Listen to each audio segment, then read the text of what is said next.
श्रापित हवेली का रहस्य। ये बात मेरी गांव की है।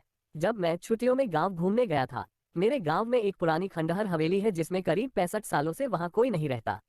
ये बात मुझे मेरे गांव के दोस्तों ने बताया। जब ये बात मुझे पता चली तो मेरा मन करने लगा कि मैं एक बार उस हवेली को देखूं। मुझे ऐसी जगहों पर जाना, उनके बारे में जानने में बहुत दिलचस्पी होती है। फिर एक दिन मैं अपने दोस्तों के साथ वहां जाने का प्लान बनाता हूँ और उस खंडहर हवेली के सामने पहुंच जाता हूँ। वहां दूर दूर तक कोई आता जाता नहीं था। मैंने जब ये बात अपने दोस्तों से पूछी कि यहाँ अगल बगल कोई रहता कोई नहीं, बल्कि लोग इस रास्ते भी आ जा नहीं रहे हैं, ऐसा क्यों? तो मेरे दोस्तों ने बताया ये हवेली सिर्फ पुरानी और खंडहर नहीं है, बल्कि ये हवेली एक भूतिया श्रापित हवेली है। मैं बोला, ऐसा तुम इतने यकीन से कैसे कह सकते हो? मेरे दोस्तों ने कहा, यहाँ पूरे गांव का यही मानना है। इसके बारे में एक बहुत पुरानी और सच्ची घटना यहाँ प्रसिद्ध है।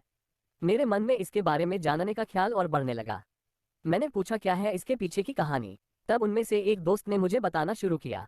आज से करीब 65 साल पहले इस हवेली के मालिक बहुत बड़े जमींदार हुआ करते थे। उनकी एक पत्नी भी थी जो बहुत सुंदर थी। उनका नाम सुलेखा था।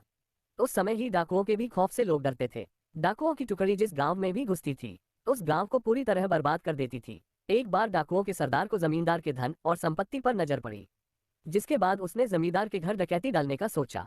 इस पर सभी डाकुओं ने हाँ कर दिया। फिर एक दिन वो भी गया जो जमींदार ने कभी सोचा भी नहीं होगा। डाकुओं ने एक दिन जमींदार के हवेली पर रात में डकैती मार दी। जमींदार ने भी अपनी सुरक्षा के लिए पहले से ही कुछ सिपाही और नौकर रखे हुए थे, जो डाकुओं के हवेली पर आने पर उनसे लड़ पड़े, क्योंकि जमींदार के सिपाही और नौकर बहुत कम और साधारण हथियार के साथ थे।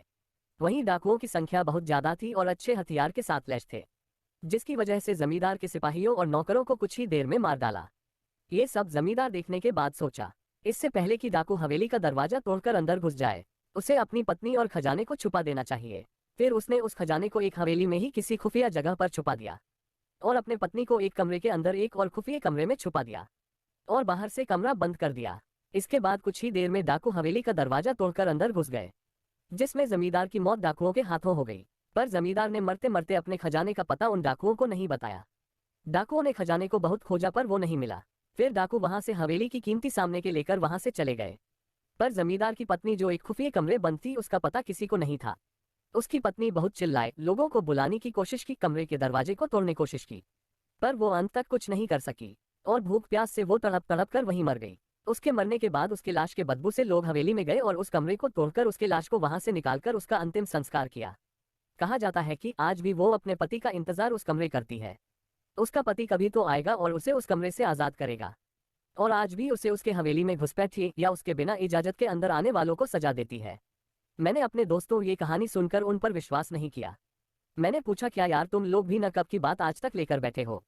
इसका कोई सबूत है तुम लोगों के पास? तो उन लोगों ने बोला, कुछ लोगों ने इस हवेली में जाने की और वहां रुकने की गलती की थी, जो आज तक इस सदमे को भूल नहीं पाए हैं। मैंने पूछा, ऐसा क्या हुआ था उन लोगों के साथ इस हवेली में? तब दोस्तों ने मुझे बताया, एक बार एक अपराधी जेल से भाग जाता है और इस हवेली में आकर छुप जाता है। उसके बाद कोई कुछ नहीं जानता कि उस हवेली में उसके साथ क्या हुआ था। बस दूसरे दिन उस अपराधी की लाश उस हवेली में मिली। मैंने बोला, यह हादसा भी हो सकता है? तो उन लोगों ने कहा, एक बार एक चरवाहा उस हवेली में एक रात रुकने के लिए रुक जाता है, जो सुबह जिंदा उस हवेली से तो बाहर आ जाता है, पर अपना मानसिक संतुलन खो देता है। तब से वो आज तक पागल है। ये सब बातें सुनकर मेरी हिम्मत नहीं हुई उस हवेली के अंदर जाने की, इसलिए हम लोग वहां से घर चले गए और दोबारा फिर मैं कभी उस हवेली को देखने नहीं